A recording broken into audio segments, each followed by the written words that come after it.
It's February 16th, 2020, and welcome to episode 29 of the Baby Metal podcast. We gather in the podcast Discord server on alternate weeks to discuss news and thoughts on the past and future products of Baby Metal. We invite you to join us, whether you're a longtime fan or have only just arrived. I am Paul, and I am joined by Kevin. Welcome back, people. And Garrett. Hello. So, as I think we announced at the end last time, but as we have announced in various places, our plan for today is to largely spend the time talking about the song Ijime Dame Zettai.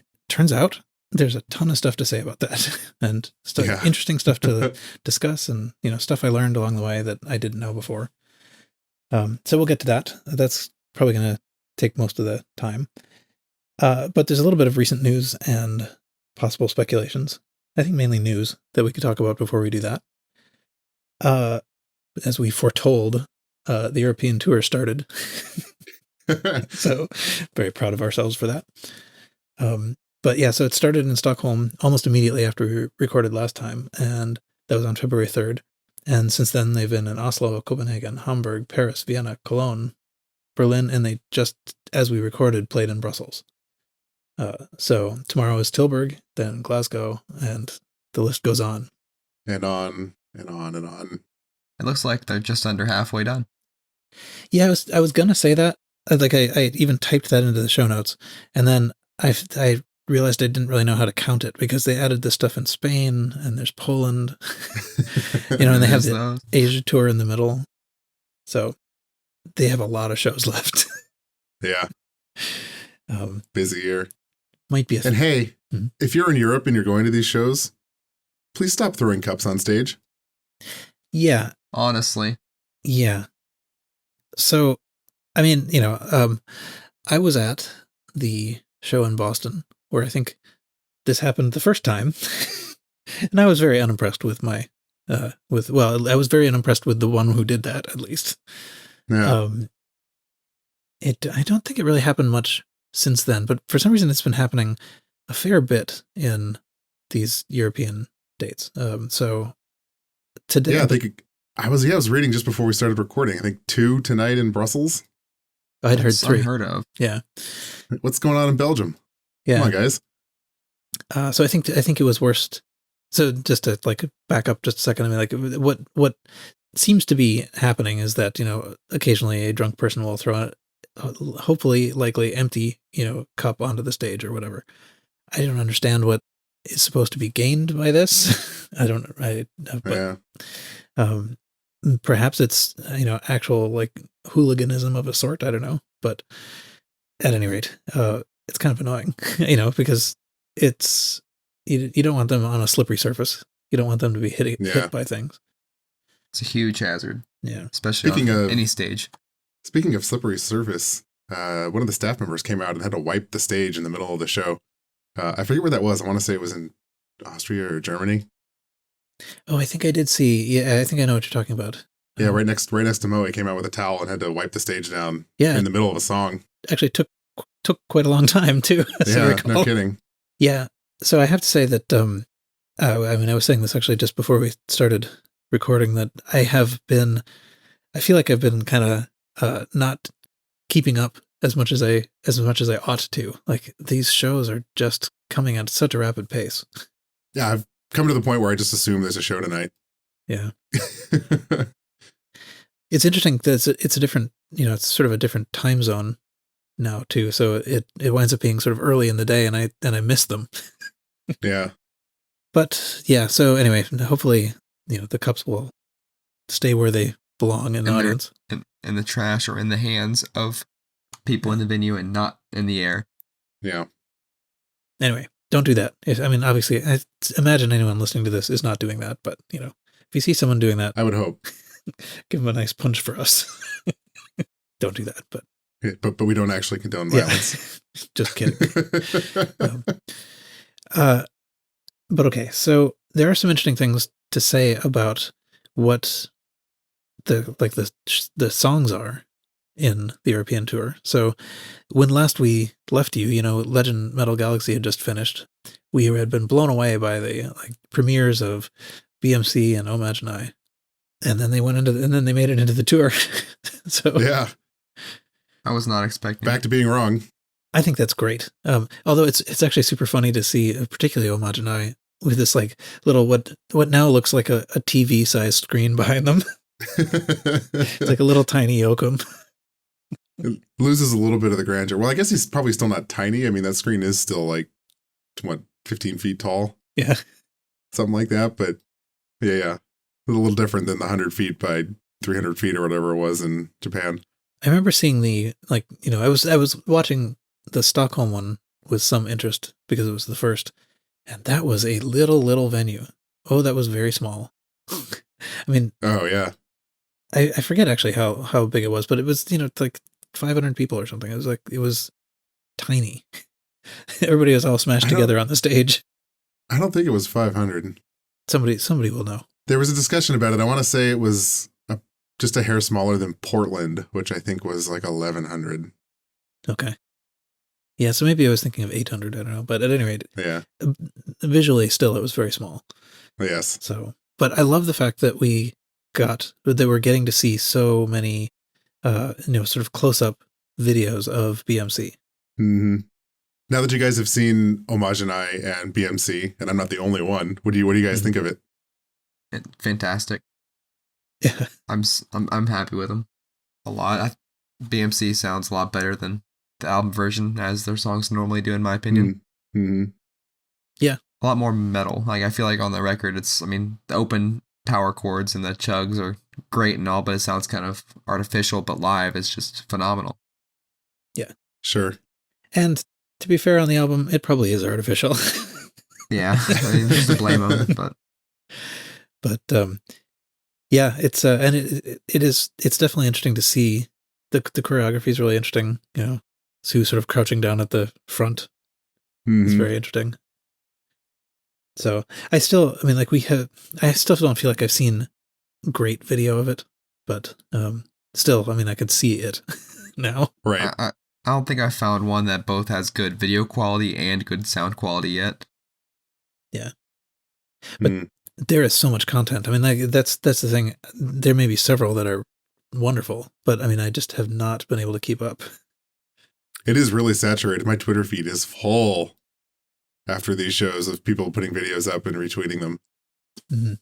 And we're getting a lot of official tweets now too, because they've been often, saying, "Are you ready to headbang?" in the local language and showing a photo of the merch or the venue ahead of time, and then thanking people at the end.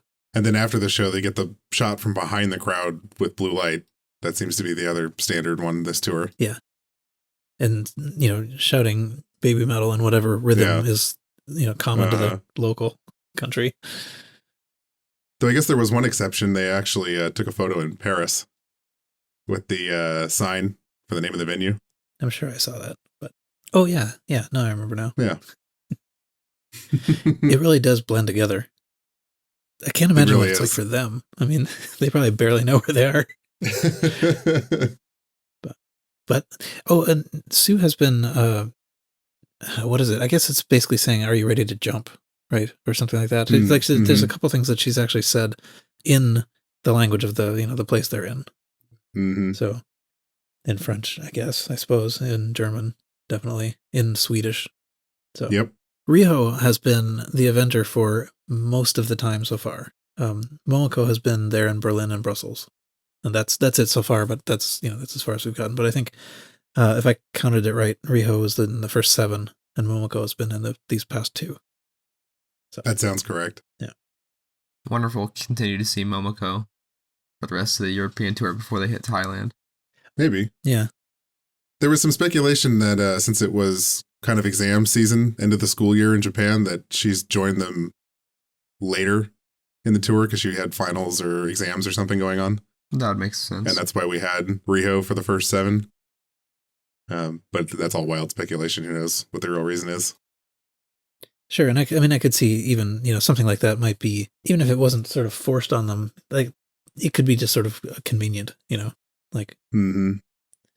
I do kind of wonder in these cases whether everyone goes along to everything, so like, I guess if Momoko was busy, then obviously she wasn't in the early part of the tour, but if everybody's available. I wonder if they travel along or whether they sort of just say, okay, I'm going to meet you in Berlin. Probably. I mean, it'd be way more expensive for them to either allow them to travel around on their own dime or fly them home for a couple of days and fly them back. Not to mention what that would be awful on the body. Oh yeah, I wouldn't. Going back and forth to Japan doesn't seem wise. But, so let's see what else. As I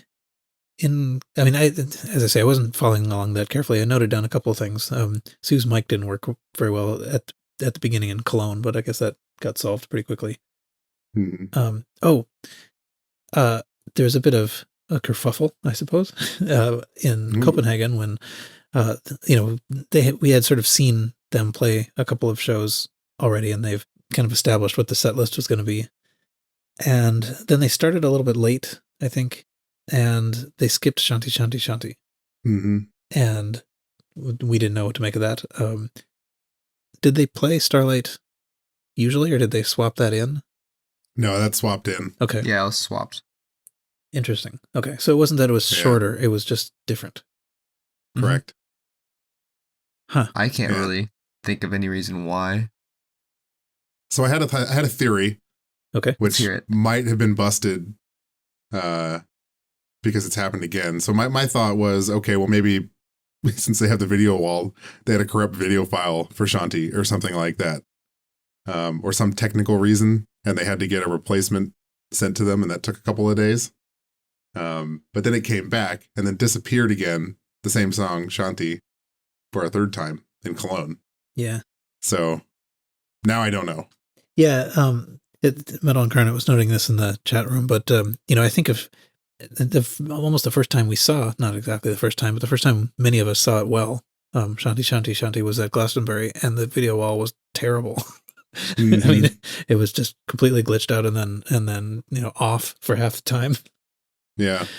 So I don't know. I wonder if it's particularly taxing on the graphics processor or something. It seems who knows? Weird. But I mean, they've been through many shows with that thing. Yeah. Yeah, I don't know. Anyway, maybe it was just to keep people's interest. I'm not sure, but yeah. I could see being kind of disappointed in not like I was at a show that they didn't play it at and I wanted to see it, Mm-hmm. Starlight's great though, so I don't know. It was kind of funny because people always complain, oh, they never change up their set list. It'd be cool if they just did something different every night or every other week or something like that. And then a change happens and everybody's like, no, wait, not like this. Right. Yeah. Oh, well. Anyway, so yeah, I don't think I have anything more to say about this really, but it's really kind of cool to see them doing so much that we can't follow them practically. Yeah. So I'll move on to the next thing, I guess. Unless anyone had anything else they wanted to say about the European tour. Stop throwing cups. Yes. We got an announcement just recently. I forget when it was, but just a few days ago as we were recording, that F-Hero will guest with them again when they play in Bangkok, March 22nd. So that's woohoo! Nice. Exciting news. Cynically, that might be just so that they'll sell the rest of the tickets, but no, but that's cool. I assume I got to claim another victory here. Mm-hmm. I'm pretty sure I called this one too when they announced it. Yeah. It wasn't a big stretch. I think if it, no, it wasn't. If you had said that F-Hero was going to be in Brussels, and that was right, then that would have been an accomplishment. That would have been really impressive. But so I assume he's not, his only participation is going to be in Papaya, but yeah, it'll still be interesting to see what happens there to the extent that we do. Mm-hmm. Anyway, okay, let's see. There is another interview coming out. Is there something special about this one in Spur? No, it's just another interview, and likely will be like all the other interviews we've had. Yeah, we'll talk about some interviews at some point later on here, but, like older ones and things. But I wasn't surprised to see that there are still interviews, as far as I know, that are not translated. So, yes. It's very motivating to learn Japanese, I guess.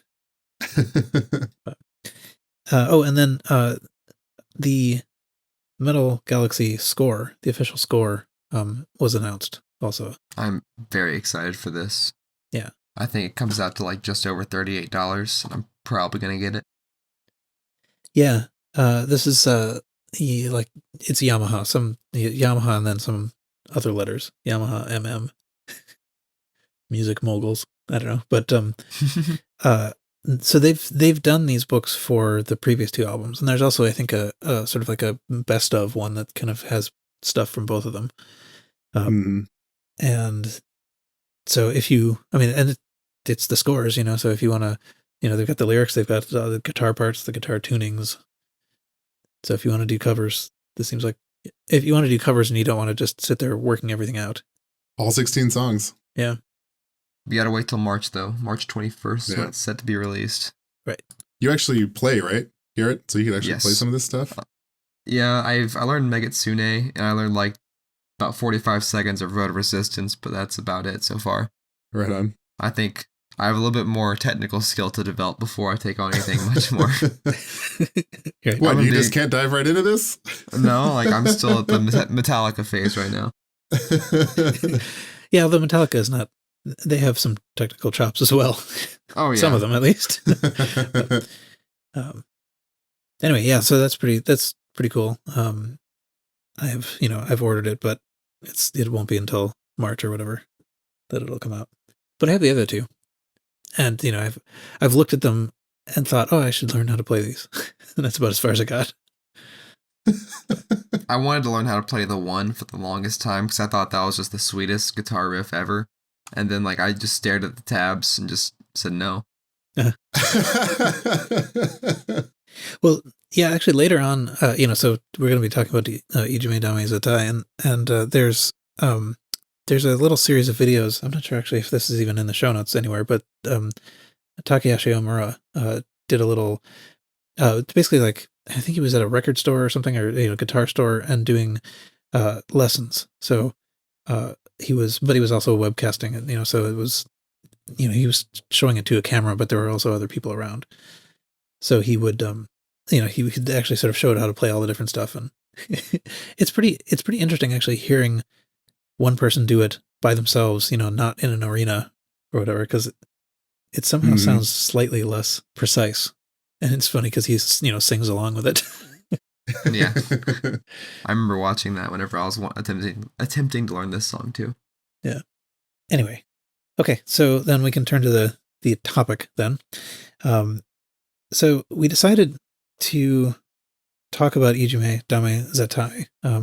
So this was, okay, so I'll just say a couple of introductory things about it. It was BABYMETAL's fourth single. It was the first that they had on a major label. It was released at the beginning of 2013, and it turns out a ton of interesting stuff about this. So, as we were sort of looking into this, there may be more than we can actually cover sensibly, but I think, there are things that even people who have been around for a while might not know about. I certainly discovered some things, and I've been around a little while. But so I think the reason we thought about doing it was because this was the big surprise. Spoilers if you somehow don't know this, but it was the big surprise at the end of Legend Metal Galaxy. Yes. So they played it with 8 Kami band members and all of the Avengers, and and I mean, I think part of the thing that made that such a big deal was that they didn't play it at all in 2018 or 2019, and I think a lot of people thought it was just gone. I certainly thought it was gone forever in the can. Yeah. So, and by gone we mean you can only watch it on existing DVDs or Blu-rays or whatever, not hear it played again. But one thing about this, so at some point in the past, episode 14, I guess, we talked about interviews with Koba Metal, and one of the things that came up in that was that their BABYMETAL's actual first song was Doki Doki Morning, which we talked about, I don't know what, long time ago. Long time ago. But Ijime Dame Zettai was originally going to be the first one, and then Koba kind of changed his mind, decided that it sort of didn't differentiate itself enough from metal. It's too normal metal, I guess. Too normal, yeah. Imagine if they would have actually released Ijime first, that their whole path through being a band could have been growing through popularity would have probably been drastically different. It's possible, yeah. I know. Or if at all. Yeah, even. So occasionally I do listen to the Sakura Gakuin albums Message and Friends. And these are 2010 and 2011, the first two albums they put out. And each of them has a Babymetal song on it. And they sound really weird in context. I mean, it's like, poppy songs about whatever. And then, and then there's this like Doki Doki Morning and then more poppy songs. And I kind of wonder what people thought, when they were getting these originally. That would be a fun little thing to find out. Yeah. But Ijime Dame Zettai would be like ridiculous in that context. Yeah, no kidding. So I guess one thing I did want to say about it though is that this is super early. So, I mean, the reason I wanted to mention that thing about it maybe possibly having been the first one was that this whole sort of concept of Babymetal was still kind of new and, just being kind of worked out. So I think there's I have these theories about like what was in Koba's head originally, and I will restate them later. But anyway, the plan as I have it in front of me is that we will talk about the release details and the different versions. We'll talk about this song musically. We'll talk about the composers and lyrics, lyricists, I guess. The video and the commentary on the video and the making of video, the performances of it, and possibly the choreography, the lyrics, a couple of interviews that were sort of done in the lead up to the release of the single, and then any other sort of miscellaneous stuff that we haven't covered by then. Yes. And you can see just even from that list that there's a lot here. So yeah, no kidding. But okay, so maybe we can start with the sort of the release specifications, and I will hand that off to you, Kevin. Sure. Yeah, so the single dropped on January 9th, 2013 in Japan. Like Paul mentioned, it came after Doki Doki Morning and Headbanger. First big release on a major label. So that was very exciting.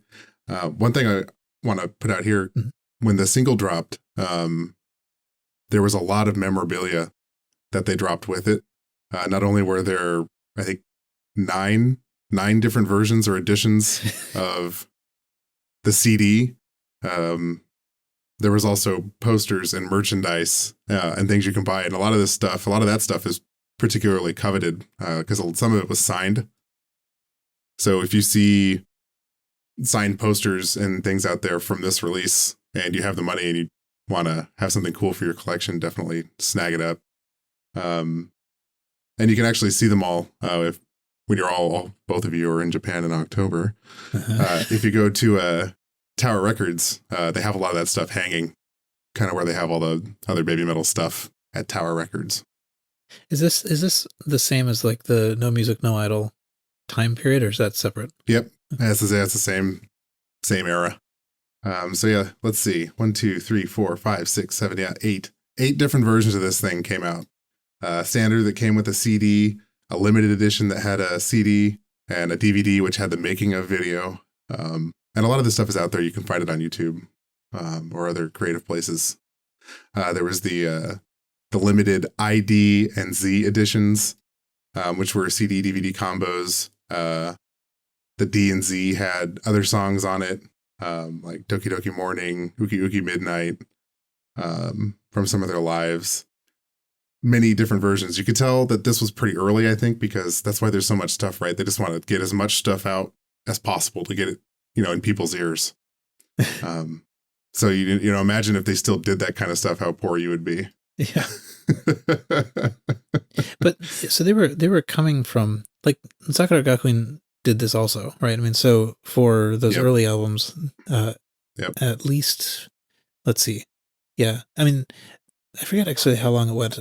It went late, like 2014 or something like that, where they had the basic one and then 3 different editions.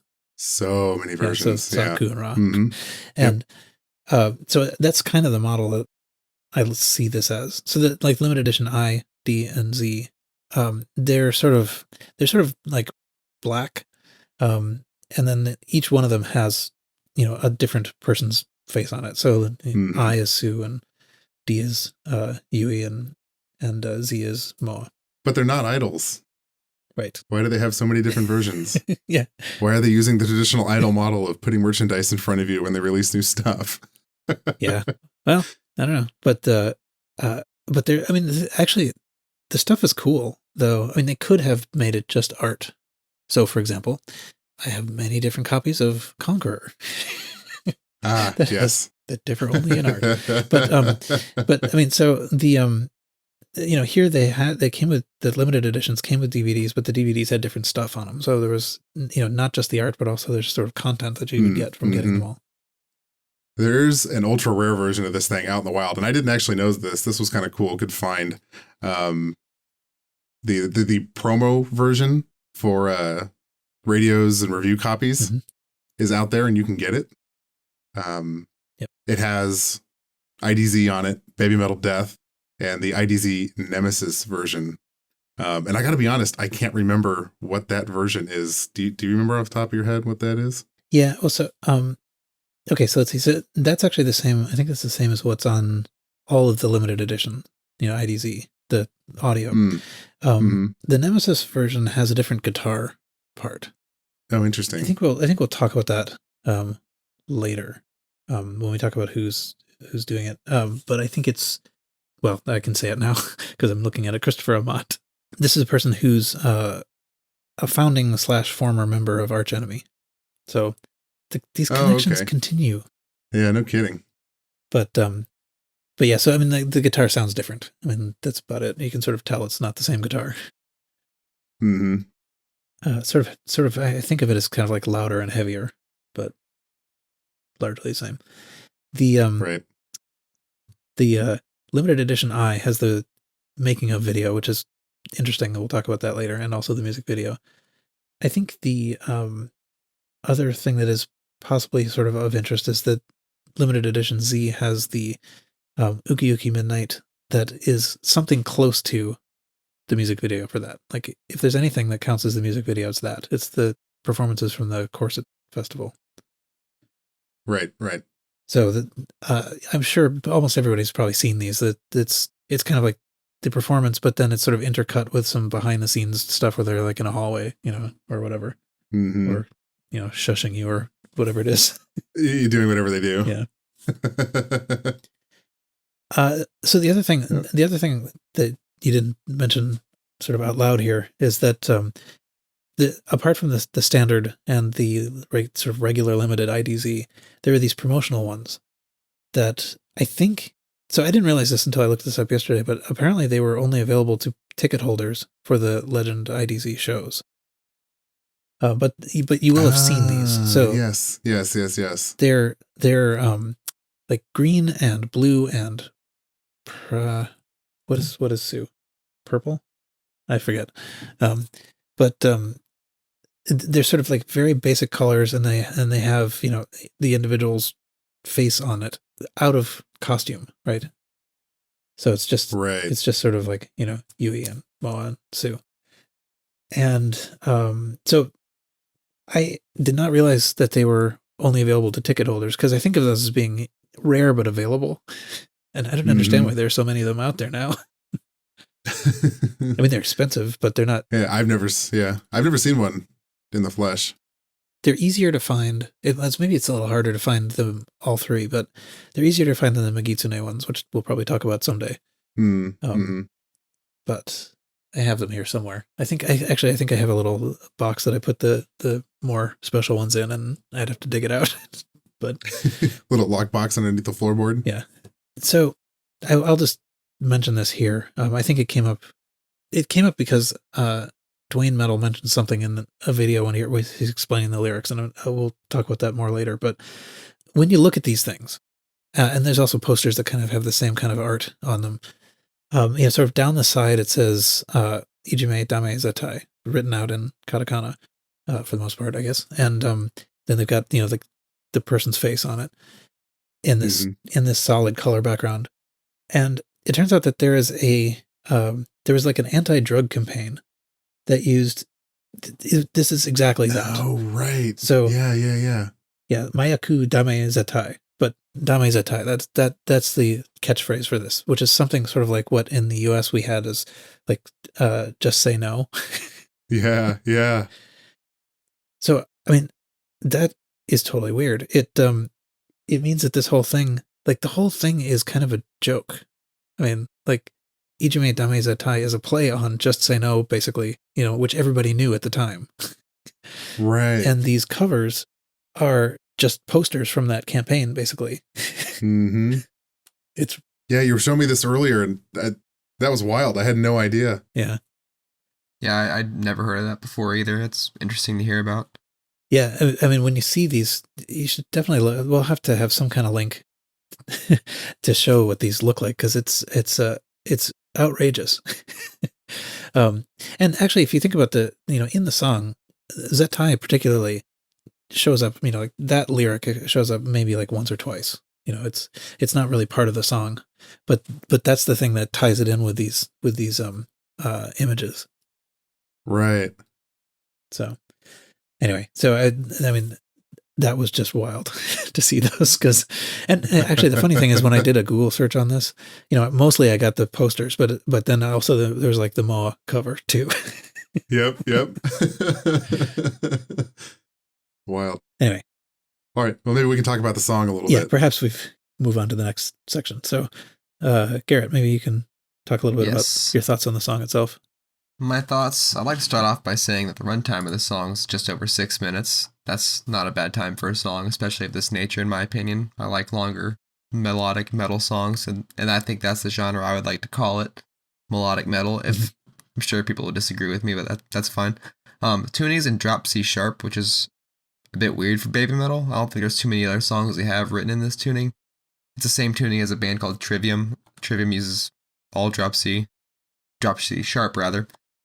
Huh. I don't know if you guys want to get into this now or wait until the lyrics, but the overall meaning of the song, I think the better waits till the lyrics, but I feel like the style of the song clearly matches the lyrics very well. I think if they would have went any other direction with the song and this chord progression and everything, it would have sounded totally different, obviously, but I don't think it would have worked so well. I think they chose the right tempo, the right everything. I think it's even the guitar solos, all the harmonies in the guitar solos are just phenomenal. They make your heart beat a lot faster. They're exciting to listen to.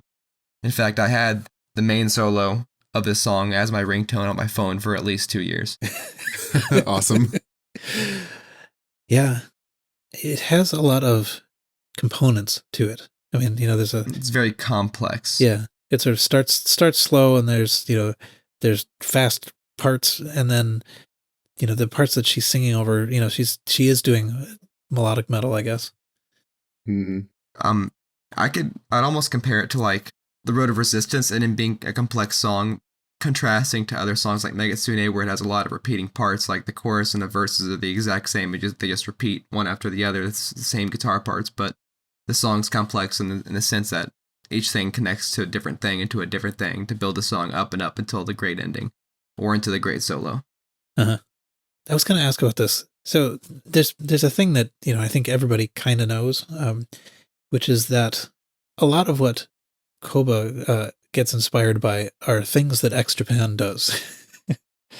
And I don't know X Japan very much, and I did want to talk a little bit more about that too, but I'm not familiar with X Japan at all. Yeah, all right. So then you will not be able to answer my question. No. My impression was that they are also, I mean, I've seen little bits, but my impression is that they also are sort of, they're on the verge of mainstream, for metal. They were really well known in Japan. They were metal, but Japanese, but also sort of melodic, I think was what the connection was, basically. That okay. So what baby metal does is it's not like what a lot of metal bands do as far as vocals go, but I think it's not super far away from what like X Japan does, if that makes any sense. Like it's not shouting and growling, it's it's singing, but with really cool guitar stuff in the background. Yeah. And I do know enough to know that X Japan is and was huge I think they were one of the first acts to kind of make it worldwide out of Japan. Mm. Yeah, I've definitely heard of them. Um, I couldn't name any of their songs. Definitely the first in the genre to make it big outside of Japan. I'm trying to think I'm not sure if there's anything else that I wanted to really touch on in the music. I feel like the music itself, I don't pay as much attention to the aspects of that because, everybody's all concerned about what the message is and all that stuff. Mm-hmm. But especially with this song. But it's yeah, I will say I think it's, I don't want to say generic, but it's their most metal song in that it's not the typical fusion. The message fits the mold of what the group is supposed to be, but the style of the song doesn't really. And just to go throw it back to why I think it was probably a good idea to lead with Doki Doki Morning. I think if this dropped first, it wouldn't have had the same impact as Doki Doki Morning. Mm-hmm. Because it does sound just more like another melodic metal song. Yeah, no, I think probably Koba made the right choice. Mm-hmm. I don't want to jump too far back here, but I would like to talk about how, like, I brought up their tuning for the song as drop C sharp, comparing that to, like, the listing of the scores for Metal Galaxy is it's all 7-string and 8-string tuning, which is significantly lower than drop C sharp. Interesting. So I had a little bit of progression there, and in the metal world, like, when I think heavy metal, I think lower tunings and faster tempos, and I think they're starting to get on that page a little bit. Yeah, it's interesting. So in the if you go to the product page for the sheet music, the band score stuff, I was surprised to see that, but they have a pretty elaborate listing for every song, like what the instruments are and what the tuning, or at least how many strings your guitars should have. Mm-hmm. One thing that was, someone observed this, I saw it, but I don't know how to cite it. But none of them are 9. Like, you don't need to buy the Baby Metal guitars to play any of these songs. It's a little ironic. See, that's the thing that actually, I don't know, the thing that would probably keep me the most from trying to play these things is just that the idea of I don't have enough guitars to have one tuned for every song. See, I can speak from experience here. I have a thicker set of strings, so I can actually bounce from drop C to down at least a 7-string standard on a 6-string. Though I'm lacking the highest high E string, which is used in a lot of their solos. So I learned a lot of the main riffs, just none of the solos. It's my current predicament. But I think the same could be said or achieved with 7-string guitars going down to 8-string tuning. Mm. But I think Starlight is an exception. I think you almost need an 8-string guitar to play that song. Yeah. Maybe it's the right time to move on to like the people involved, in the creation of IDZ. So we actually have a fair number of credits available to this. So composers, we have KXBX Metal. That is a thinly disguised Koba. Actually, KXBX Metal is also the one responsible for the Unikitty theme. We see through your lies. Every once in a while, I remember the Unikitty theme. But anyway, my little sister was playing the theme from her phone. She's a fan of Baby Metal and didn't even know it was Baby Metal. I'm not even joking. Yeah, very nice. But okay, so composers: KXBX Metal, Tsubo Metal, and Take Metal. Lyrics: Naka Metal and Tsubo Metal, and arrangement by Kyoto. I don't know. For most people that is semi-meaningless, but I think it's interesting to see what else these people have done. So they did IDZ, but Take Metal is actually also the person who's responsible for the music and lyrics for Distortion. So that's actually pretty recent, and also the music for Shine. So that's cool. Naka Metal was credited for lyrics on everything that's in this credit list, but Doki Doki Morning, Headbanger, Akatsuki, and Yava. So these are people who have continued to work with them. Mm-hmm. Tsubo Metal, who did both music and lyrics on IDZ, was, responsible for Akatsuki, music and lyrics, and Sisanger, music and lyrics. Interesting connections. Akatsuki, Akatsuki shares a lot of DNA. Maybe not, I don't know if I can hear it, but a lot of the same people did Akatsuki and IDZ. So Kyoto did the arrangement on Akatsuki, Amore, and Road of Resistance. I don't think I had anything else to say about that. We already talked about the connection with Arch Enemy. Hmm. You just want to move on to the music video? Sure. There's a lot to say about this. I'll start off by saying my favorite part of the whole thing was the hairy guy, as I'm pretty sure the show notes refers to him as. Yeah. I think I've seen this music video probably 24 times, and I actually never really paid attention to the ending to see him take off the Baby Bones mask. I didn't realize until after watching the commentary Oh, yeah. with Baby Metal talking over it that he after the magic solos played by Yui and Moa, that he became a member of their rock band. Yeah, it's true. I to the extent that there's a plot to that video, I haven't absorbed it.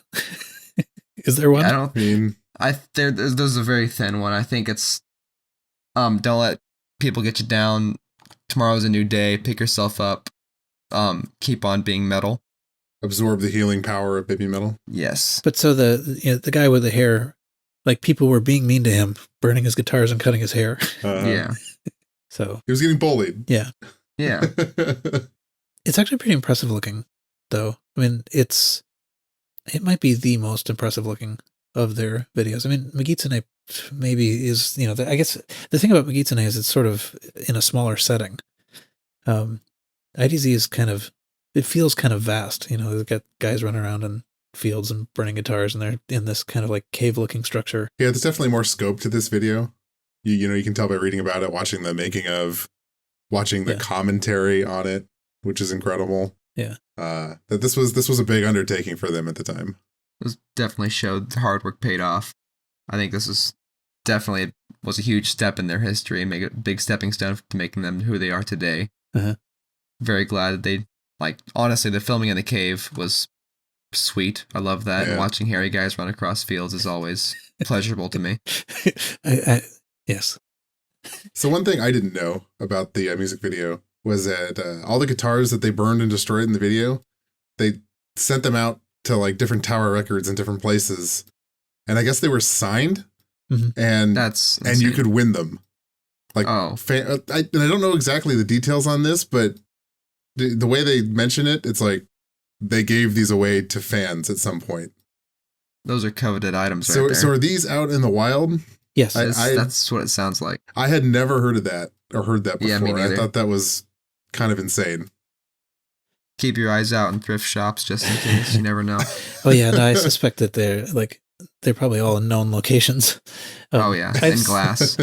I've seen photos. I know, not remembering the details, but I've seen photos of one person who has them, and I've seen the photos of the guitar, not the person, but like there's somebody who has.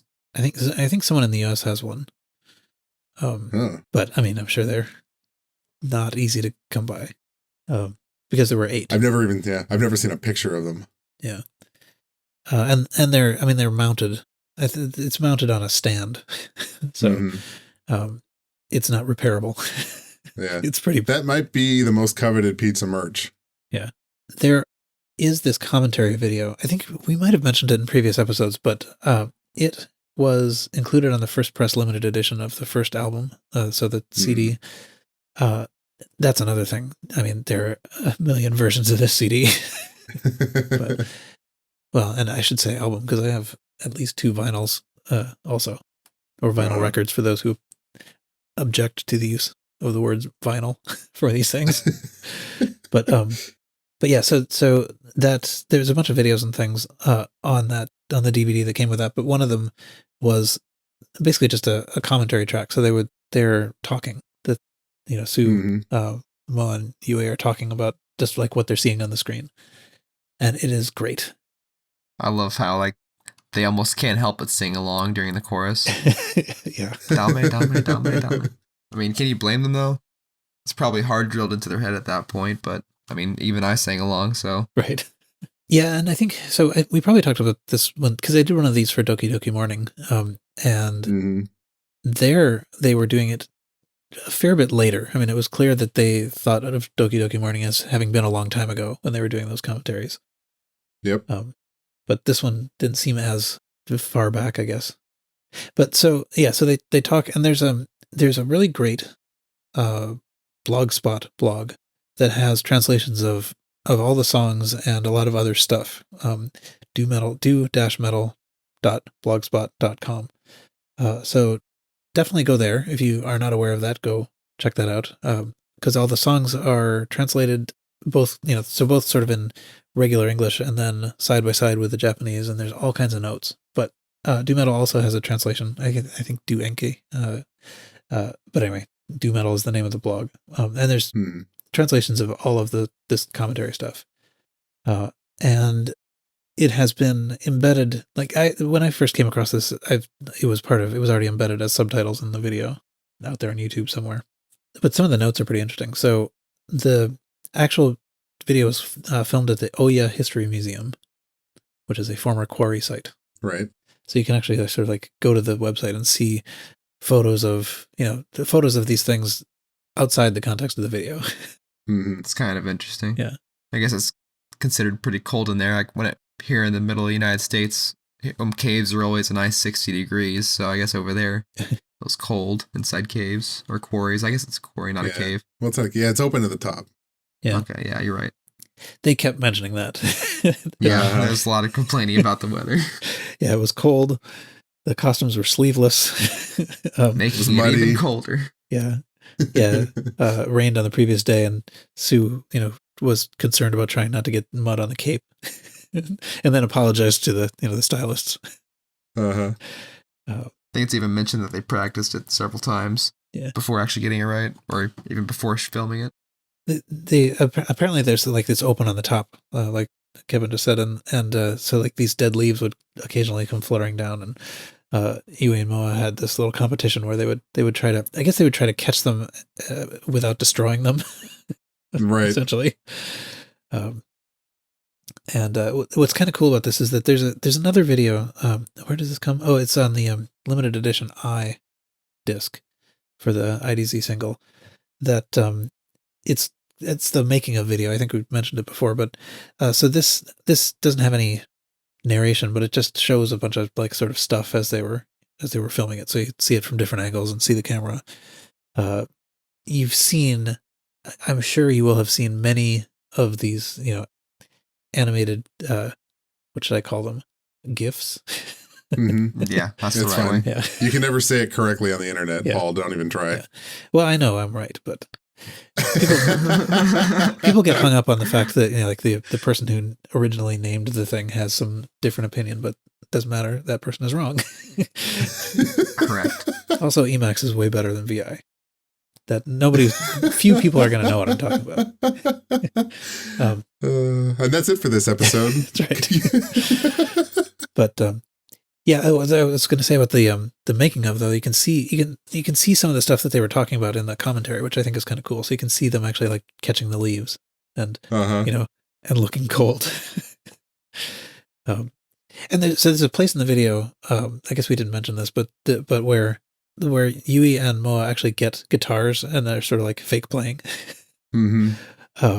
And that's kind of cool or whatever. It's obviously that they're not really playing. Moa does sort of a convincing-ish looking job because she kind of knows how to hold a guitar. Yui. Well, I think they talked about that, right? Yeah. They said, I think they specifically mentioned Yui was like, yeah, you've held a guitar, so we had you do the hard part, or something to that effect. Yeah. Yeah. Yui said something like, she hadn't taken lessons yet. After a lesson, she managed one song. So I'm not sure. I mean, I don't know what the status of her lessons are, but at any rate. But so if you find that sort of entertaining in the actual video, there's even more of that in the making of. So it's kind of fun to watch that. I think also in the commentary, Sue mentioned that it was her first time acting without a mic. And was worried what to do with her left hand. I mean, I would be in the same boat. What do I do with my hands?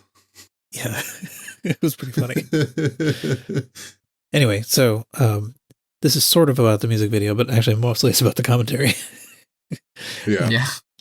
It's all in one. Yeah. But okay, maybe we can move on.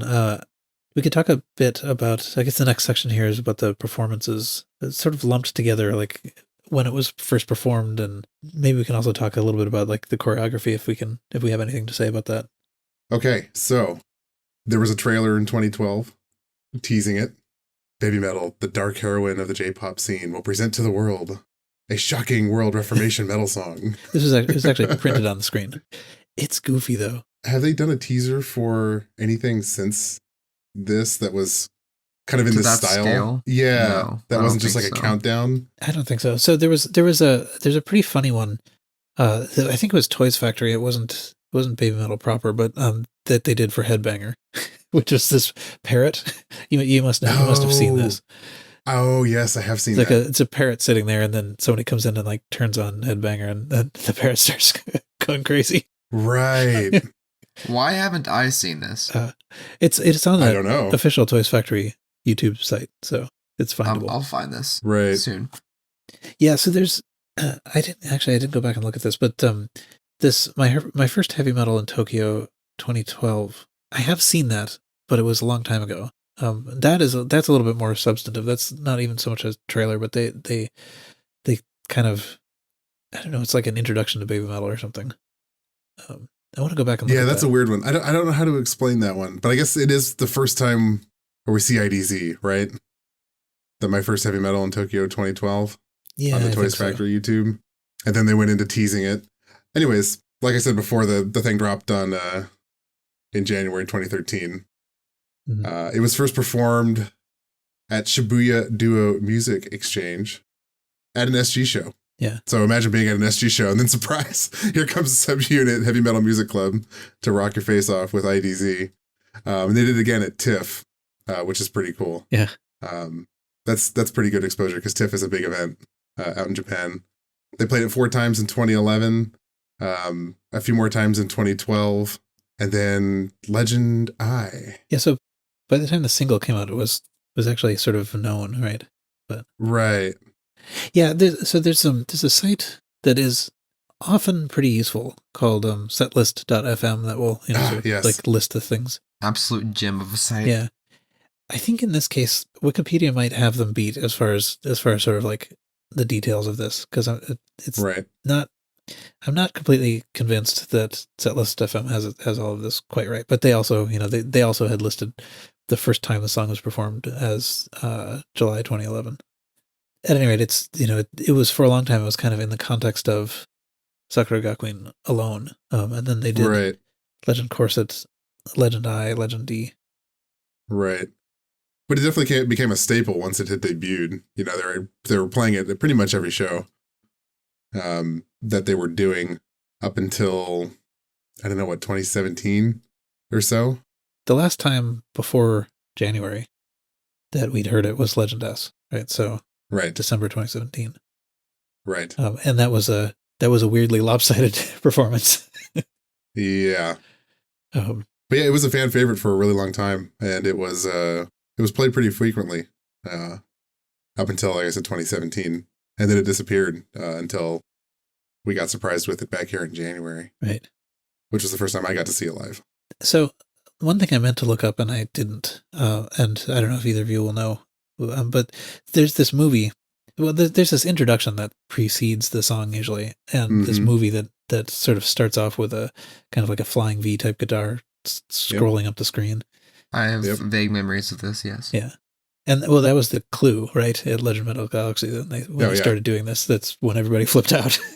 Yes. Well, I can't say they've done that forever, but if they've had a video screen available, I think they've always had the same introductory video. And it's actually really fun because for a long time, they started doing the narration in English. Or Sue would read it in English, right? So you can kind of track her progression as an English language learner through her pronunciation True. of the narration of this video. Yeah. Which is pretty fun. It's actually pretty faithful too. Like the Do Metal blogspot place has a translation of the intros as well, and the translation into English is pretty close. I mean, what was I going to say? Oh yeah, I guess I was the question I never actually got around to asking was basically just when that debuted. I was guessing that probably it was first shown at Legend I, but I haven't gone back to check. So I'm not sure. Yeah. So maybe I will say it was first shown in Legend I, and then I will say it was first shown sometime after Legend I, and so you can edit in whichever one is right.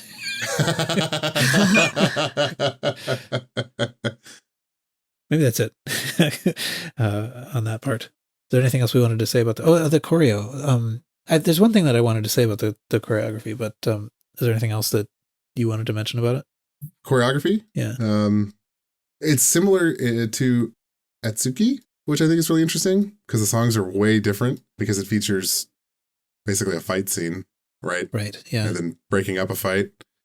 And it'd be really interesting to find out if it's supposed to be similar. Right. Or inspired by, because this would have come out first.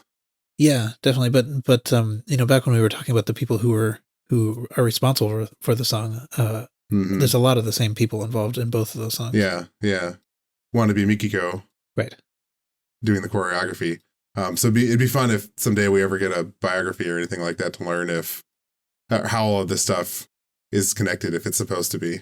Right. I guess a notable performance I do want to say, Budokan has a notable performance of this song with some injury. Oh, yes, right. Sorry, you clipped out there, but yeah, I know what you mean. Oh, yeah. Sure. So, Budokan's kind of a big deal. That was kind of the biggest show they had done at the time. And the song prior to that, was it the song prior to that? Yui fell off the stage. Yeah. This is, I mean, the stage looked impressive, but if you look at the rails. Thing, it's just it's a total hazard. Right. So yeah, Yui falls off the stage. That was during Headbanger, if I recall correctly, because they're out walking around hyping up the crowd. Mm-hmm. And she falls off the stage and disappears, and they finish the song as a duo. And then there's a little bit of a pause, and they're going to end with IDZ. So the crowd goes wild because if you're familiar with the choreography, Moa and Yui do the opposing run towards each other at the beginning of this while Sue is screaming. And that was the first time anybody had saw her after she'd fallen because nobody knew what happened to her. Right. In her spot ready to run. And it's really cute on the video because they have a close-up of her and she's got a big old smile and all the girls are smiling at each other like, yeah, I'm fine. Okay, let's do this. And then to add insult to injury, later in the song, Moa hurts herself somehow. I don't think we'll ever know for sure what exactly happened, but it looks like she twisted an ankle or strained a muscle or something. Yeah. Because she ends up in tears by the end of the song and you can tell she's just fighting to get to the end of it, which is really, really impressive and really kind of heartbreaking to watch. Yeah. Yeah. Because this is a very, very athletic song for them. To be honest, I think almost never watch that. I mean, I pretty much just do not watch that show. For this reason? Yeah. Oh, yeah. I think I've seen it a handful of times, but I was going to say about the choreography, I feel like it's one of the most high energy songs choreography-wise they have. There's not another one that comes to mind where they're as much energy output as IDZ. Yeah. Yeah, they are working hard. They're running around fighting. Other than Catch Me If You Can, I don't think there's much other songs that have people running around. I mean, they're a pretty high energy band anyway, but... Well, yeah, overall, yeah, of course, but even for them, there's a whole fight scene during a 45-second guitar solo. Right, yeah, I'm thinking BABYMETAL Death, they run around a bit, but it is, it's not quite the same scale. Yeah. Yeah, and so I think during the fight scene, so, there are many things that I kind of wish I'd gone and looked up now, but I know there was at least one show where, I guess they must choreograph these differently for different shows or whatever, but there was one show where I'm pretty sure it was Moa leaped over Yui. Yes. It was somebody leaped over somebody, but it was kind of flying kick. I don't want to see the practice for that. I don't want to see the rehearsals that went badly. I couldn't tell you where that was at, but I've definitely seen a GIF of that. Yeah, exactly. Yeah, it's freaky. I mean, I suppose it's there. Yeah. Just where is it? So that's an example of high energy, but yeah. So the other thing I was going to mention, this came up again in the Dwayne Metal things, but so when they say dame, right, they make this sort of cross with their arms, and so I'm not actually sure. This is one thing I don't know is whether that's really sort of part of the culture. I think it might be, making an X with your fingers or your arms or whatever that signifies dame. No, right? But the jump that they do is actually, that's directly taken from X Japan. Sure. So, yet again, it's a thing that, so the X Japan audience will hold their arms in that shape and jump, and Baby Metal will do this and, jump while saying dame. Anything else on the choreography? Nope, I think that's all I had to say. Yeah. All right. The lyrics of the song, I'm sure that I'm not going to hit everything that there is to say about You this. really can't. But so there are a couple of translations that are worth looking at. So the Do Metal, blogspot.com site is a good one to look at because he's got the stuff that's he's got notes and he's got the side-by-side translation so you can kind of see what's going on. The other thing, I think we've probably mentioned this before, but there's someone on YouTube called Dwayne Metal, Dwayne, who I think he, I don't know. He teaches in a university. I'm not exactly sure where. I think he's in Japan. His English is great. In the back of my head, I want to say I found out, or he told us once, he's a native Japanese guy, university language professor, and I want to say he's at USC or UCLA. Yeah. Or was. See, that's why I think we talked about this before, because I think we talked through this. The one thing, though, is that at least in some of these videos, he was sort of like commenting on how hot it was in Japan. And I kind of wonder, right. It seemed like that would be the comment that you would make if you were feeling hot and you were in Japan. But well, I don't know. Maybe he flies home for the summer. Yeah. But anyway, regardless of where he actually is, he sits in front of his webcam. He's written out the lyrics in, Romaji so that you can read it. And he goes through it just little bit by little bit. So it's sort of like, I think he even calls it something like, learning Japanese with Baby Metal. Mm-hmm. So the idea is that you're, he's using this as a teaching tool, but he's also going through very thoroughly what all the lyrics are. It's great. This song is in 5 different parts. Which winds up being, I forget how long they even are, but it's going to be like an hour or something like that if you want to listen to the whole thing through. Yeah. And it sort of goes in order. So like the first part is pretty much all about the intro that Sue says, and then the second part, kind of goes to the first, actual first part of the song and so forth.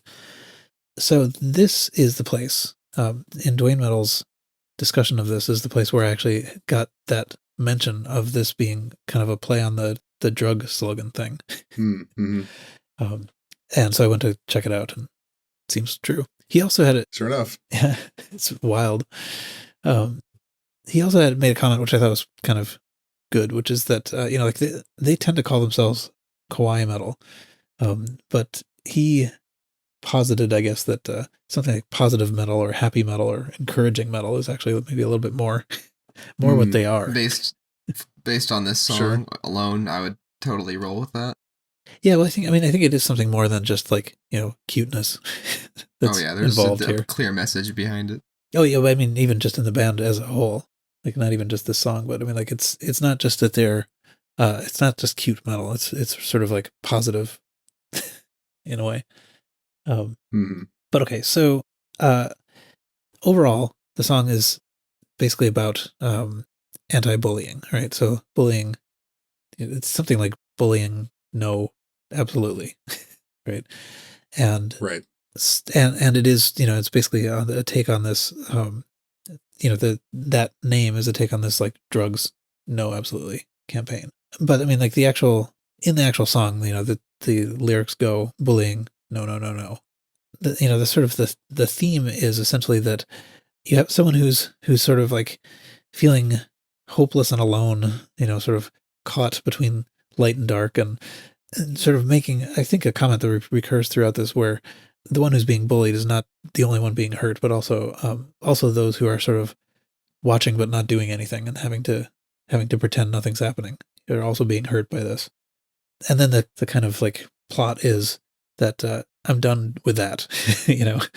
I'm letting go of this former me, and I'm now going to sort of like forge ahead, basically. Mm-hmm. So it's a very sort of positive thing. So bullying makes you look bad. Everybody's getting hurt, and if you do this, you will wind up full of wounds. In a sort of a wise type saying.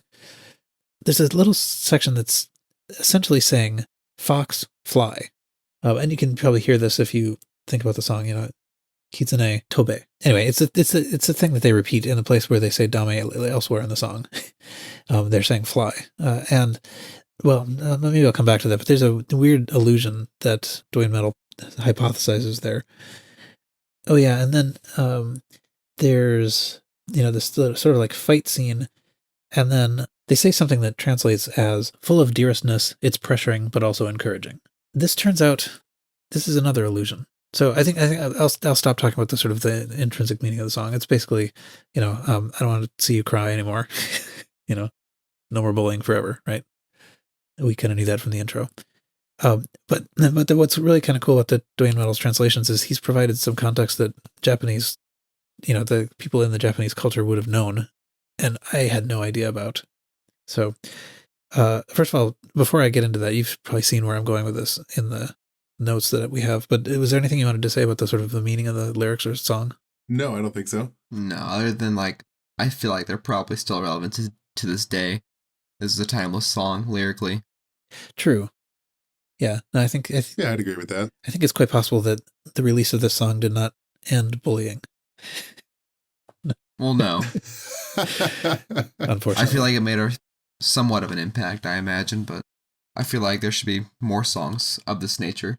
I kind of wonder. I wonder how well known this was among children their age.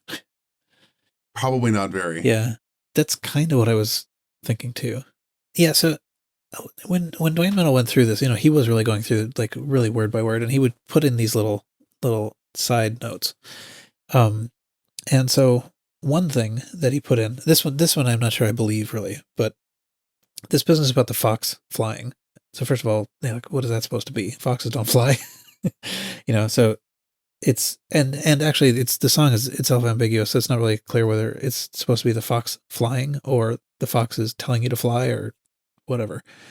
But apparently Dwayne thinks that this actually is an allusion to a comedian from like 20 years before named Sakagami Jiro, who had a little sort of like skit, like a comedy troupe, and was actually super famous, and was famous in particular for this thing which involved him making something like the fox sign. It's not exactly like the fox sign, but it's pretty close, and saying "tobe, tobe, tobe, tobe," like fly, fly, fly, fly. And it at least echoed in Dwayne's mind in a way that I would have no hope of echoing in mine. But there's a bunch of this little stuff. Like actually, there's another place where the lyrics say, what do they say? Because I'm not hearing it, I'm not going to pronounce it right. But it's something like "poisute kinshi," which means basically like no throwing out, no light throwing out, which is in the context of the song. It's Yue and Mo responding to Sue. Sue's saying I was about to give up, and they're saying like don't toss yourself aside so easily, basically. But the words they use is basically like what it says on a no littering sign. Excellent. Which is hilarious. Yeah. So, and I guess the last bit that I was going to mention was that this part that I attempted to quote before, ito ishukute setsunakute kokoro zuyokute, something like that. That in fact actually is a song from Street Fighter II, the animated movie. Wait, what? So it was apparently What? a super famous, popular song that was like the theme song to this movie. It's sort of an animated movie, Street Fighter II from 1994. No way. This is like that exact sort of sequence of words. And so Dwayne brought that up and mentioned like, oh yeah, people had arguments about this because these three feelings were not compatible with one another. Huh. But it's like, so there's all this, like, there's a fair amount of like current culture embedded in this song. Current in a sense, current like from when Koba grew up. Right.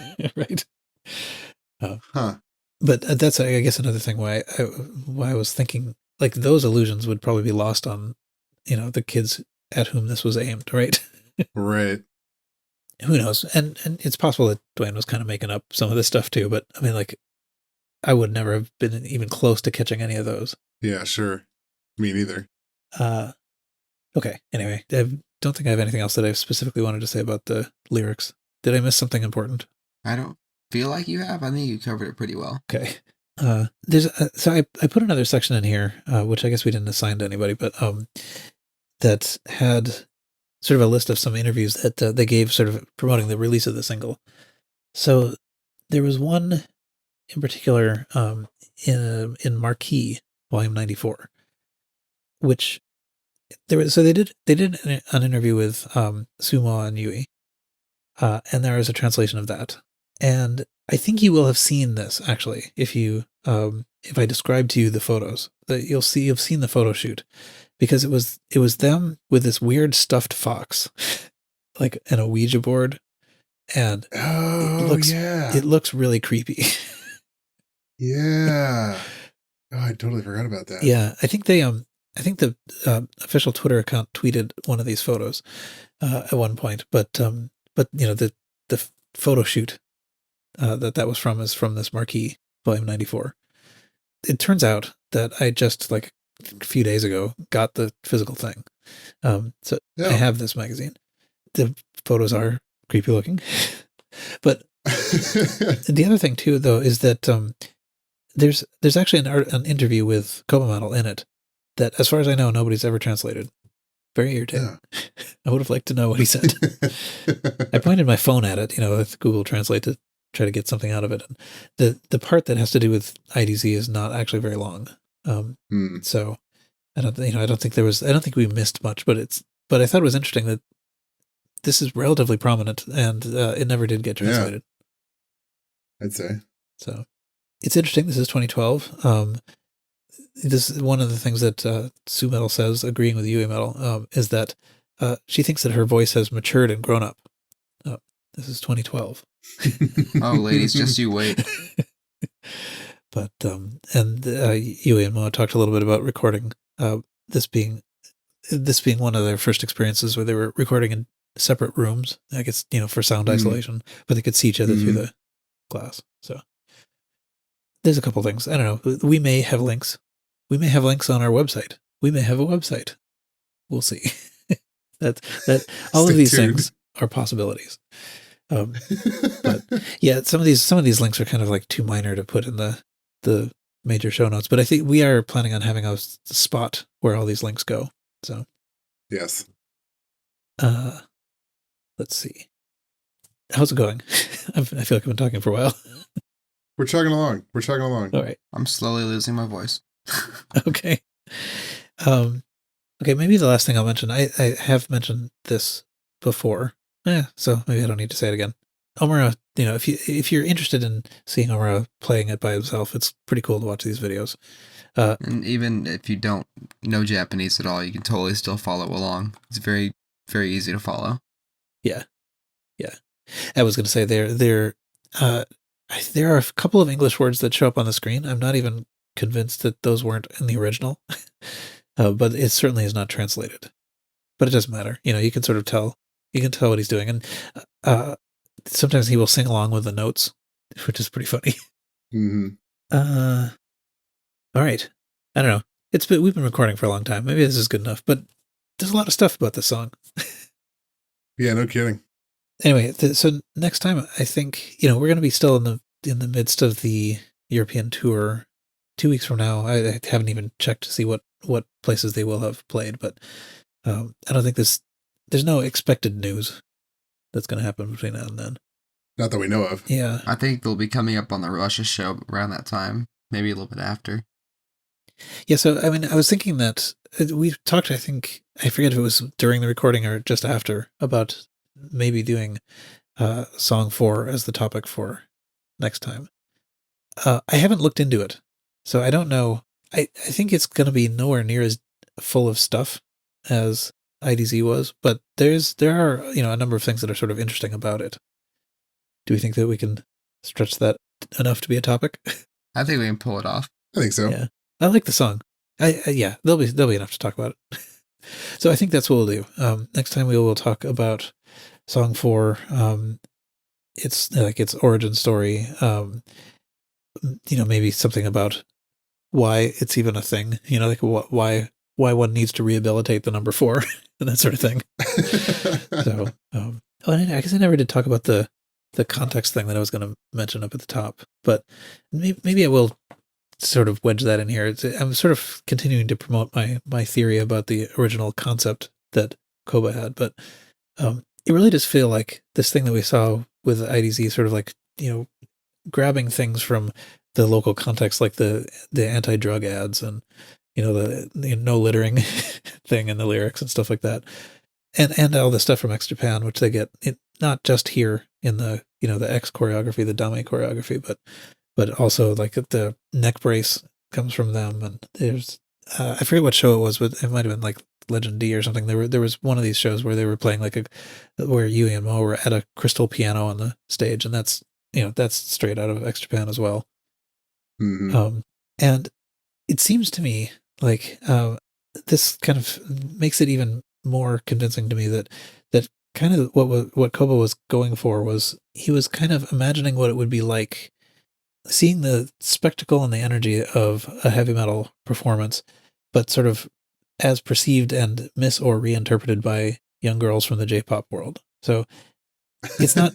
I can get behind that. I mean, it's not like this is what Sue, Yui, and Moa perceived and went and did, but it's sort of like the project is essentially that, like, they're seeing these things that they don't entirely understand. They don't have the context for them, but they see these big theatrics that look fun to do, right? Mm-hmm. And X Japan is a good target for this because they're kind of public enough that people are going to understand what they're referencing, and they're Japanese, and they're melodic in this way. And so it really does seem like what's happened here is they've taken like things that these girls would be interested in or care about or concerned about, like bullying, and they've taken the big production that they see in their in their environment and are trying to replicate.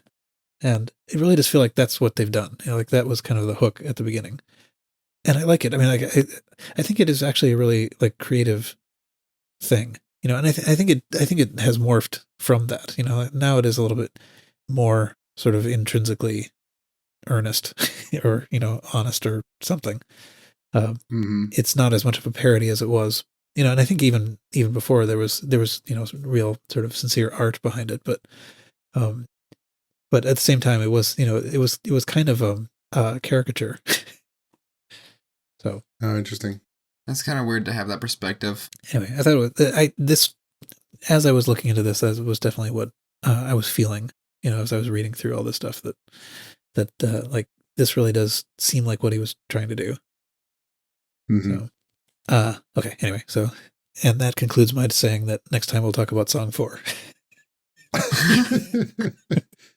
But yeah. So anyway, it's we're still trying to figure out exactly what what good topics would be to do as we continue doing the podcast in the absence of big news. I mean, like it's great that the concerts are happening, and everyone who's getting them coming to their cities, I'm sure, is delighted by this.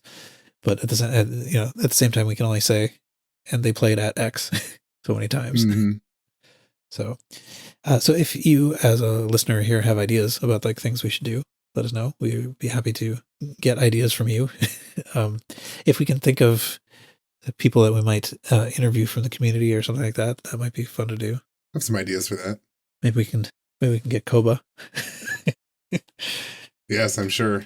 Seriously though, if you can think of ideas, so both I think both IDZ, but certainly Song 4 came from ideas from out there. So we'd be happy to hear about that. So any closing thoughts either of you have? I feel like IDZ needs to be listened to more since they took a 2-year break from playing it and then brought it back from Metal Galaxy. Maybe they're trying to bring it back a little bit. Like, they haven't really had the opportunity to play it again since then, but I would like to see it played more. I think it's deserving. I don't want it to be a one-off thing at Metal Galaxy. That's an interesting point. I wonder. I hadn't actually given that a whole lot of thought, but you're right. I mean, like it was exciting to have it come back, and it's interesting to talk about it today and stuff. But maybe it was from their perspective, it was like a feeler to see how the crowd would react to bringing it back without Yui, which I feel is overwhelmingly positive. Yeah, I cannot imagine it having gone any other way. Yeah, honestly. But I mean, they did have the advantage of having like all the Avengers, and like it was a big weird event. Oh yeah. Mm-hmm. I think we could probably leave it there. And then, so write to us and do whatever, give us ideas, and we will come back in 2 weeks and talk about song 4 and then decide what we're going to do after that. So that's it for this episode. You can join us in the Baby Metal Podcast Discord to continue the conversation. Rating the podcast on whatever platform you listen on will help people find it, so please do that. And until then, see you.